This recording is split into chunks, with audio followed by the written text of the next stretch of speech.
ನಾ ಕನ್ನಡದಲ್ಲೇ मराठी बोला तुम्ही ಇಲ್ಲ मराठी ನಾ बोला ಕನ್ನಡ ಕರ್ನಾಟಕದ ಬೆಳಗಾವಿ ಜಿಲ್ಲೆಯಲ್ಲಿ ಪಂಚಾಯತ್ ಅಭಿವೃದ್ಧಿ ಅಧಿಕಾರಿಯೊಬ್ಬರಿಗೆ ಯುವಕನೊಬ್ಬ ಮರಾಠಿಯಲ್ಲಿ ಮಾತನಾಡುವಂತೆ ಬೆದರಿಕೆ ಹಾಕುತ್ತಿರುವ ಮತ್ತು ಅಧಿಕಾರಿಯನ್ನು ಅವಾಚ್ಯ ಶಬ್ದಗಳಿಂದ ನಿಂದಿಸುತ್ತಿರುವ ಆಘಾತಕಾರಿ ವಿಡಿಯೋವೊಂದು ಬೆಳಕಿಗೆ ಬಂದಿದೆ. तुम्हाला मराठी येत आहे ನಾ ಕನ್ನಡದಲ್ಲೇ मराठी बोला तुम्ही ಇಲ್ಲ मराठी ನಾ बोला ಕನ್ನಡದಾಗ ಮಾತಾಡೋಣ ನಾ ಕನ್ನಡದಾಗ ಮಾತಾಡೋಣ मराठी नाही ನಾ तुम्हाला ಬರಂಗಿಲ್ಲ. ಬರಂಗಿಲ್ಲ ಹಿಂದಿ ಬರಂಗಿಲ್ಲ ನೀ ಹಿಂದಿ ಮಾತಾಡಲ್ಲ ಇಲ್ಲಿ ನೋಡಲೆ हा बोलो बोलो बोलो बोलो मी आगा कन्नड बोलो ಮತ್ ನೀ ಕನ್ನಡದಾಗ ಮಾತಾಡಿ ಕರ್ನಾಟಕದಾಗ ಕನ್ನಡ ಮಾತಾಡಿ ನೀನು त्या माझ्या समस्या गावच्या सोडतला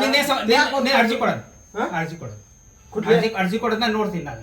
कुठले अर्ज कोडू दूध ಏ ಸಮಯ ಇವ್ರದೇನ್ ಕೇಳಿರೋದ ए थांब का संभाजी नंतर कानपड इकडे बघ फिरून सांगतो तू ಇವ್ರದೇನ ಅರ್ಜಿ ತಗೋ ಫಸ್ಟಿಗೆ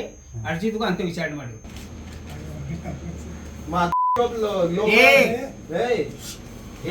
ಏನು ಆಫೀಸಿಗೆ ಬೈದಾರ ಏನಿದೆ पोलीस रदार ನೋಡ್ರಿ ಕಳ್ಸರಿ ಇಲ್ಲ ಪೊಲೀಸನ ಕಂಪ್ಲೇಂಟ್ ಕೊಡ್ಬಂದ್ರೆ ಏನ್ ಹಚ್ಚಿದ್ರು